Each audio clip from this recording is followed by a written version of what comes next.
हमारा हमेशा यही मकसद रहता है कि ऐसी पर्सनैलिटीज़, ऐसी हस्तियां आपके सामने लेकर आएँ जिनको सुनकर, जिनको देखकर, उनकी अचीवमेंट को जानकर आप भी कहीं ना कहीं मोटिवेट हो। जो काफ़ी ज़्यादा लोगों में आजकल निराशा हो जाती है, काफ़ी फास्ट ज़िंदगी है और उस हर कोई जो है वो दौड़ना चाहता है, लेकिन उस दौड़ में यही लोग चाहते हैं कि सब मतलब आगे निकलना चाहते हैं और कुछ लोग जल्दी ही हताश हो जाते हैं।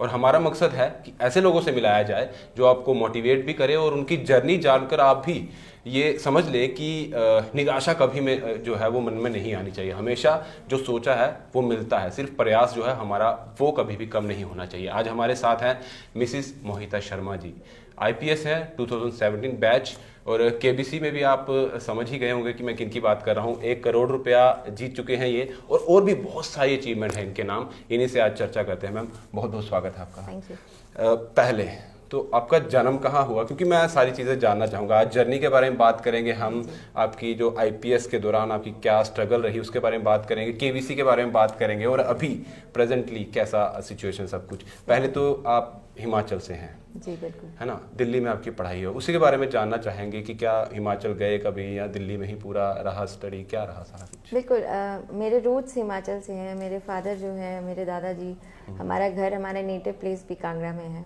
तो बट मेरी अपब्रिंगिंग जो है वो सारी दिल्ली में हुई है। My grandfather he migrated initially, and उसके बाद मेरे फादर की जॉब भी वहीं दिल्ली में ही लगी। तो मेरी सारी अपब्रिंगिंग दिल्ली में रही है।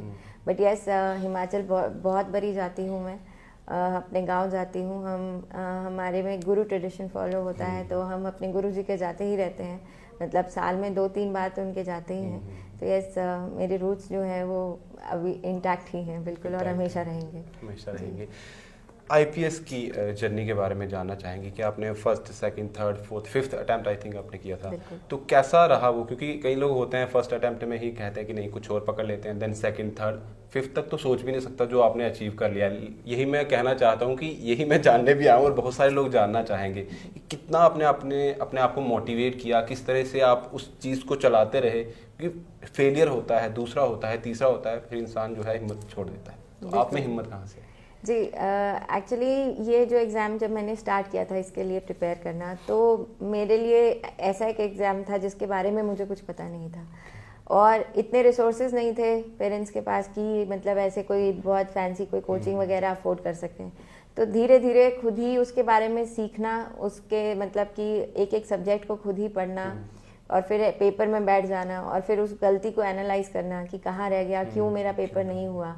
यही करते करते मेरे मतलब 5 अटेम्प्ट्स बीत गए। बट हाँ, जब एक पकड़ आ गई थी, अराउंड थर्ड अटेम्प्ट के अराउंड एक पकड़ आ गई थी, तो तब लगा था कि इस बार ही ज़रूर मेंस क्लियर हो जाएगा। और जब मार्क्स आए थे तो इस चीज़ की निराशा हुई थी बहुत ज़्यादा कि सिर्फ 8 नंबरों से रह गया था। तो फोर्थ अटेम्प्ट मेरे लिए बहुत मुश्किल था, क्योंकि मैं अंदर से बहुत परेशान थी।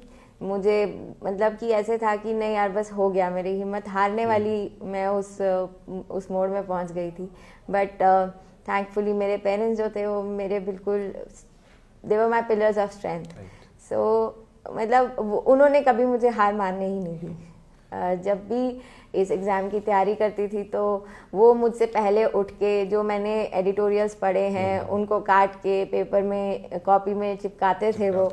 तो जब मैं उठती थी तो वो सब कुछ रेडी होता था। तो फिर अंदर से खुद को लगता था कि अगर पेरेंट्स इतनी मेहनत कर रहे हैं तो मैं कैसे छोड़ दूं। और वो हर बार यही कहते थे कि 3 अटेम्प्ट दे गए, इतनी पास पहुंच गई हो, सिर्फ 8 नंबर ही तो हैं, तो इसको तो तुम कितना कवर कर जाओगे। इस बारी 8 नंबरों से पीछे रही हो, अगली बारी 80 नंबरों से आगे रहोगे। तो हमेशा से उन्होंने ही मोटिवेट किया, और साथ ही साथ उन्होंने ये भी कहा कि अगर इस तरीके से तुम्हें लग रहा है कि 3 अटेम्प्ट हो गए हैं और कुछ नौकरी नहीं है हाथ में, आई वॉज लिटरली अनएम्प्लॉयड, तो उन्होंने ही मुझे कहा कि एक और एग्ज़ाम भी दे दो साथ बाय साथ, मतलब जो तुम्हारे साइकोलॉजिकल एक प्रेशर बनता है जो उसको रिलीव करेगा। तो फिर मैंने इलेक्शन कमीशन में मैंने अपने जॉब जो है वो मुझे मिली। मैंने स्टेट एसएससी का पेपर दिया, तो स्टाफ सिलेक्शन कमीशन का, तो वो हुआ। तो उसके बाद से फिर मैंने ये तैयारी जारी रखी, और वहीं पे रहते रहते फिर मेरा ये एग्ज़ाम क्लियर हो गया। यही जानना चाहूँगा, आईपीएस में आप आ गए, आपने सोचा था मतलब पहले से ही, बचपन से कभी होता है ना किसी का ख्वाब होता है कि मुझे ये बनना है? आपका भी था कि मेरे को यूनिफॉर्म ये नहीं, मेरा सच आईपीएस और पुलिस के लिए इस तरीके से मैंने कभी सोचा नहीं था कि सिविल सर्विसेज का मैं एग्ज़ाम दूंगी। बट जैसे एक छोटे बच्चे से किसी से पूछो कि आप क्या बनना चाहते हो, तो 4th-5th क्लास में अगर कोई मेरा रिलेटिव मुझसे पूछता था तो मैं बोलती थी कि मैं पायलट बनना चाहती हूँ। उसके बाद चश्मा लग गया तो वो भी चला गया। तो ये जर्नी जो स्टार्ट हुई थी वो कॉलेज से ही स्टार्ट हुई थी। उससे पहले तो मैं जानती भी नहीं थी कि सिविल सर्विस कहाँ से, वही मैं जानना चाहता हूँ, कहाँ से आपके कॉलेज में ऐसा आया कि कॉलेज में कैसे हमारा प्लेसमेंट का इंसिडेंट हुआ था। जब मैंने मतलब कि हमारे जो प्लेसमेंट के जो एचओडी थे उन्होंने कुछ गड़बड़ करी थी, तो मेरी ऑलरेडी 3 जॉब्स लग चुकी थी और मेरे को ये धमकी दी गई थी कि अगर तुमने इसके बारे में बताया तो ये नौकरियां भी तुम्हारी चली जाएंगी। तो मैंने अपने प्रिंसिपल सर के पास गई और मैंने अपनी 3 पोस्ट से रिज़ाइन कर दिया और मैंने कहा कि आप अपनी नौकरी रखिए, बट जो इन्होंने ये गलत किया उसके खिलाफ तो मैं बोलूँगी। That was the first time जब मेरे कॉलेज के प्रिंसिपल ने मुझे इस एग्ज़ाम के बारे में बोला और उन्होंने मुझे मोटिवेट किया that you should go for this. फिर उसके बाद there was no turning back. When I look back today तो मैं यही सोच सकती हूँ कि वो एक डेस्टिनी चेंज करने का, अगर वहाँ होते तो यहाँ नहीं होते। बिल्कुल, वो डेस्टिनी चेंज करने का एक बहाना जो है वो God had a bigger plan for me. आपको जम्मू कश्मीर में आना था। अच्छा, ये जाना केबीसी का सफर कैसा, मतलब केबीसी में कहाँ चले गए? वैसे हमने सुना है कि आपने कहा कि आपके हस्बैंड ने आपको मोटिवेट किया, वो जानना चाहेंगे। नहीं, बिल्कुल, ये वो जब से केबीसी जूनियर स्टार्ट हुआ था तब से वो ट्राई करने में लगे थे। आज उसको 20 साल हो गए। He was in class 5th जब उन्होंने ये केबीसी के लिए रजिस्टर करना शुरू किया था, बट नहीं हो पाया उनको। मतलब वो जो रैंडमाइजर कॉल करता है वो कॉल नहीं आ पाया और वट एवर रीज़न जो है। बट इस बार ये कोविड में जब रजिस्ट्रेशन ओपन हुई तो वी वर लॉकडाउन टुगेदर, तो उन्होंने बस ऐसे ही कैजुअली बोला कि तुम रजिस्टर कर दो and then it all started. तो वहाँ पहुँच गए, तैयारी भी हम समझ सकते हैं क्योंकि जिस तरह से आपकी आईपीएस की तैयारी वो तो वैसे ही रहता है, आपका शेड्यूल तो वैसे ही चलता ही रहता है। वहाँ पहुँच के कैसा लगा जब आप वहाँ, क्योंकि वहाँ पहुँचने के बाद भी टेस्ट होता है कि आपको हॉट सीट पर आने के लिए अमिताभ बच्चन के लिए, तो जब वहाँ बैठे थे वहाँ कैसा चल रहा है? बिल्कुल, बहुत ज़्यादा नर्वस थी और मैं तो पिछले दिन कुछ ज़्यादा ही नर्वस थी क्योंकि मुझे ऐसा लग नहीं रहा था कि मैं एज एन इंडिविजुअल जा रही हूँ। मुझे ऐसा लग रहा था कि मेरे साथ हमारी पूरी फ्रेटर्निटी जा रही है। तो huge responsibility on my shoulders and बहुत ज़्यादा प्रेशर मैं फील कर रही थी। एट वन मोमेंट मैंने तो अपने पेरेंट्स, हस्बैंड और सबको ये भी बोल दिया था कि मैं बहुत बेकार फास्टेस्ट फिंगर फर्स्ट खेलूंगी कि मैं हॉट सीट पे पहुंचूं ही ना, क्योंकि अगर वहाँ मैंने बेकार खेल दिया तो लोग बहुत जज करेंगे और सिर्फ मुझे ही जज नहीं करेंगे, वो हमारी पूरी सर्विस को जज करेंगे कि कैसे कैसे लोग यहाँ आ जाते हैं। वो मैंने वहाँ पे भी यही कहा था। ये प्रेशर तो बहुत ज़्यादा था, नो डाउट अबाउट। नहीं, ऐसा कुछ नहीं, वहाँ पहुँचना भी बहुत बड़ी बात होती है, लेकिन पहुँचकर इतनी आगे पहुँचना जहाँ सोचना भी बहुत मुश्किल होता है, वहाँ तक पहुँचे हो, उसके लिए तो आपको बहुत बहुत मुबारकबाद है। लेकिन कभी कभी जैसे आपने कहा कि आपके हस्बैंड जो है वो ट्राई कर रहे थे फ्रॉम क्लास 5th, तो अब उन्होंने आपको मोटिवेट किया। कभी कभी वो आपसे बात होती है उनकी कि यार मैंने बहुत बार ट्राई किया, आपने एक बार में क्या हो गया, ये कैसे हो गया? कभी होता है ऐसा? बिल्कुल, तो मतलब मैं खुद ही इस चीज़ में बिलीव करती हूँ दैट मे बी मतलब I was the means to fulfil his dream. तो गॉड नोज कि कैसे ये हुआ। yes, अभी जानना चाहेंगे क्योंकि अभी आप जम्मू कश्मीर में हैं और यहाँ का आपको किस तरह से एनवायरनमेंट लगता है? क्या पहले भी आप कभी आए यहाँ पर? कैसा एनवायरनमेंट है यहाँ पे? मैं पहले नहीं आई हूँ कभी। मतलब जब मेरे हस्बैंड की पोस्टिंग हुई थी तो एक बार उन्हें विजिट करने आई थी।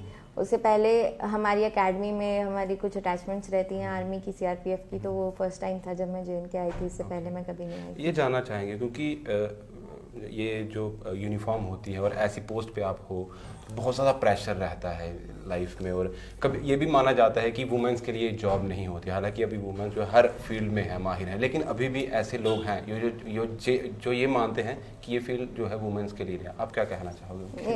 एक्चुअली आई बिलीव ये टोटली ऑपोजिट है। मतलब जितनी ज़्यादा पुलिस फोर्स को विमेन फोर्स की ज़रूरत है, और मुझे नहीं लगता कि और भी कहीं पे ज़रूरत होगी, क्योंकि हमारी पुलिस फोर्स को फिर अब जो लोगों के मन में एक नज़रिया बैठ चुका है पुलिस फोर्स का, वो ये है कि एक माचो फोर्स है, इनसे बच के रहो। इवन बच्चों को डराया जाता है कि ये अच्छे से काम करो वरना पुलिस आके ले जाएगी, और बच्चा डरता है इस फोर्स से, इस नाम से डरता है।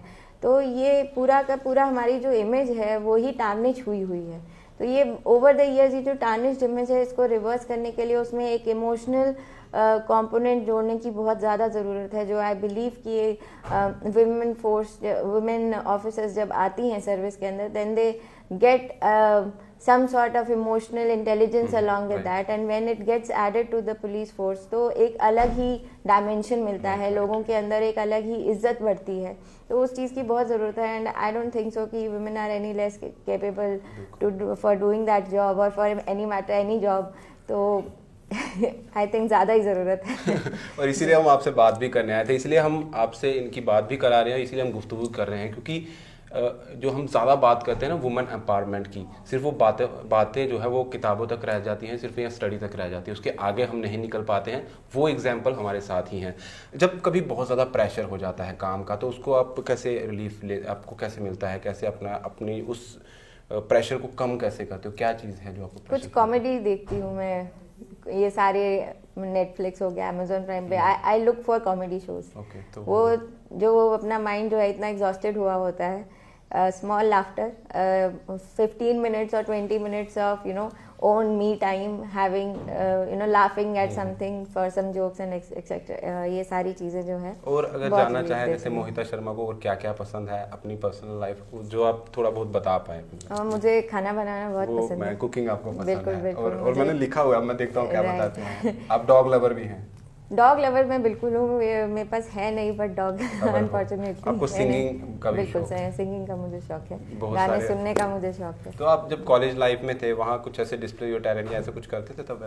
मैंने फर्स्ट टाइम गाना गाया था जब मैं इलेक्शन कमीशन में थी. आई रिमेम्बर वो 15 अगस्त का प्रोग्राम था और मैंने एक पेट्रियाटिक सॉन्ग गाया था. राइट. ये पूरी जर्नी अगर आपकी देखी जाए फ्रॉम कॉलेज टू वो जो चेंजेस आए आप में, आई सिविल सर्विस की तरफ आप गए, उसके बाद शादी ये वो, तो कैसा अपनी पूरी जर्नी को देखते हैं, कैसा रहा पूरा अगर ऐसे ओवरऑल देखा जाए तो? God has been kind. मतलब सेटिस्फाइड है आप कहीं ना कहीं? और आगे क्या देखती हैं, आगे क्या टारगेट्स हैं आपको, क्या ऐसा? क्योंकि जो भी चीज़ें आपकी लाइफ में हुई हैं वो स्पॉन्टेनियस हुई है ना. केबीसी भी एकदम से हो गया, उससे पहले बात की वो भी. आगे कुछ है ऐसे कुछ टारगेट होता है कि मुझे? टारगेट ये है कि ये जो केबीसी के साथ एक जीवन भर की एक मेरी आइडेंटिटी और ये जुड़ गई है. आई एम वेरी थैंकफुल कि ये जुड़ी है, बट इतने में लिमिट नहीं रहना चाहूँगी कि अगर नाम मेरा लिया जाए तो लोग सिर्फ ये कहें कि ओके केबीसी करोड़पति. जिस सर्विस में मैं हूँ I just want to do full justice to it. तो आगे जाके इस नौकरी में जितना कर पाऊँ सो दैट इस सर्विस से मुझे जाना जाए अलॉन्ग विद दैट. और बिल्कुल ये सही बात है, तभी वो इस सर्विस में भी आई हैं. मैम उन फीमेल्स के लिए आपकी तरफ से मैं मोटिवेशन कुछ चाहूँगा आप दें, क्योंकि वैसे भी आपके साथ जो बात कर ली है वैसे ही मोटिवेट हो गए होंगे आपकी जर्नी को लेकर, क्योंकि बहुत सारे जैसे हमने कहा कि आपने आईपीएस में 5वीं बार जो एक अटैम्प्ट दिया था देन आपकी सिलेक्शन हुई थी.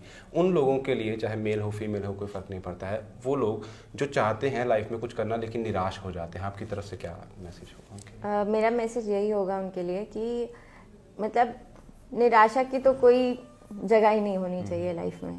माना कि कभी कभार सेटबैक्स आते हैं, अपना 100% दे and a person knows when he or she is giving his और हर 100%. वो आपकी आत्मा जानती है. आप किताबें लेके खोल के बैठे रहे और उसके बाद आपका दिमाग इधर उधर जा रहा है, आप पढ़ नहीं रहे हैं. मैं एक चीज़ आपके साथ ऐड करना चाहूँगा, क्योंकि बहुत सारे लोग होते हैं जो अगर हम कुछ करना चाहते हैं वो आपको रोक लेते हैं कि आपसे हो नहीं पाएगा, आप रहने दीजिए, कुछ ऐसी नेगेटिविटी से आपके दिमाग में भर देते हैं, देन वही चीज़ हमें रोकने लगती है. ऐसे उस चीज़ को क्या कैसे? एक्चुअली जब मैंने इस एग्जाम की तैयारी स्टार्ट करी थी I was totally in a cocoon. मेरे कितनी फ्रेंड्स रिलेटिव्स कहीं किसी को कुछ नहीं पता था that I am preparing for this exam, very frankly. और ये चीज़ के लिए जो हमारे मेंटर्स थे वो हमें गाइड करते थे. वो ये बोलते थे कि जब तक ये एग्ज़ाम की तुम तैयारी कर रहे हो और हो नहीं जाता है, यू बेटर नॉट टेल, मतलब गाँव में जाके वापस अपने इसको ब्रैक करने की ज़रूरत नहीं है that you are actually preparing for this exam, because it will negatively affect you one day. क्योंकि बहुत सारे इंस्टेंसेस वो अपनी लाइफ में देख चुके थे जब बच्चे आके रोते रोते उन्हें बताते थे कि सर अब इस बार हम गांव में गए तो हमें टॉन्टिंग वे में गांव वालों ने बोला आओ देखो देखो डीसी साहब आ गए. तो वो चीज़ बहुत साइकोलॉजिकली आपको डीमोटिवेट करती है. तो मैंने उसको पूरी तरीके से अध्ययन किया था. सो मैंने किसी को नहीं बताया था. When the result will come, everyone will see. No need to brag about it कि हम ये तैयारी कर रहे हैं. What will you get मतलब ये by है कि bragging डिस्क्लोज about करने की जरूरत नहीं है, आप बिल्कुल. करते रहिए. तो जिस दिन रिजल्ट आएगा you will shine on your own. और लोगों को अपने आप पता चल अपने आप जाएगा, पता चलता आपको है. बताने की जरूरत नहीं Right, पड़ेगी. totally. लास्ट में अब आप वाइफ भी हैं जी. आपके साथ, तो वो भी IFS है वो, जी. तो कैसा रहता है 2 लोग एक घर में, कैसा आपके घर का माहौल रहता है, सब कुछ सही रहता है? बिल्कुल एकदम बढ़िया रहता है. वो अपने जॉब में बिजी रहते हैं, मैं यहाँ पे बिजी रहती हूँ. शाम को कुछ टाइम मिलता है, वो डिस्कस करते हैं आज मेरे साथ ये ऑफिस में ये एक्टिविटीज़ मैंने करी, मैं डिस्कस करती हूँ कि मैंने ये करी. एक दूसरे को गाइड करते हैं, एक कोऑर्डिनेटेड एफर्ट के साथ चलते तो हैं. जब आपको फ्री टाइम मिलता है अपनी जॉब से, घूमने के लिए जाते हैं कहीं? आप जम्मू में घूमे हैं अभी? कभी नहीं? हाँ, जम्मू में हम घूमने के लिए बिल्कुल जाते हैं. हाँ, स्पेशली अगर थोड़ा संडे वगैरह में थोड़ा फ्री टाइम तो निकाल लेते हैं, जाते हैं. ठीक है. बिल्कुल. और जो लोग यहाँ आते हैं, मैं एक बात, क्योंकि आपने पहले ही कहा कि बहुत लोगों के मन में ये भ्रम है कि पुलिस जो वर्दी है उससे दूर रहिए, उन लोगों के लिए क्या कहना चाहेंगे? डर लोगों में फिर भी रहता है कि हम जाएं कि नहीं जाएं, हमें मतलब बहुत सारी चीज़ें होती हैं कि हम पुलिस ही हमें उसमें सॉल्व कर सकती है, बट लोग फिर भी घबराते हैं. जी. उनके लिए मैसेज? उनके लिए यही मैसेज है. वो तो मैंने अपना मतलब कि यहाँ पे जब मैं बैठी हूँ आके, तो ये मैंने अपने यहाँ का मोटिव यही बना रखा है that everyone is welcome out here. चाहे कोई भी हो, कभी भी हो, my phone number is out there with everyone and everyone is welcome. And this is the message only that I want to send कि कोई भी प्रॉब्लम है, we are there for you. हम मानते हैं कि over the years may be we have tarnished our image a bit, but इतना ज़रूर कहूँगी कि जब भी कोई इंसान डिस्ट्रेस में होता है तो the first name that comes to his mind is police के पास चलते हैं. So we are there for them. चाहे आप जो भी कहें, we will always be there for. बिल्कुल बिल्कुल. और बहुत बहुत शुक्रिया हमें टाइम देने के लिए. मोहिता शर्मा जी सब जानते हैं इनके बारे में, IPS हैं और कौन बनेगा करोड़पति में भी जा चुके हैं. बहुत सारी मोटिवेशन है ये अपने आप में ही जो आपके साथ इन्होंने थोड़ी बहुत शेयर की है, और भी बहुत चीज़ें हैं इनके अंदर और जो इन्होंने की हुई हैं वो अगर बताएंगे तो काफ़ी लंबा ये इंटरव्यू हो जाएगा. फिलहाल हमें दीजिए इजाज़त. वुमेन इंटरनेशनल डे है 8 मार्च को, और हमारे साथ एक इन्फ्लुएंसर हैं, मोटिवेशनल अगर बात की जाए वो हैं. सब चीज़ें अगर कही जाए तो आज यही हमारा मकसद था कि उन लोगों को मोटिवेट किया जाए जो कहीं ना कहीं निराश हो जाते हैं. मैम धन्यवाद. Thank you so much. नमस्कार.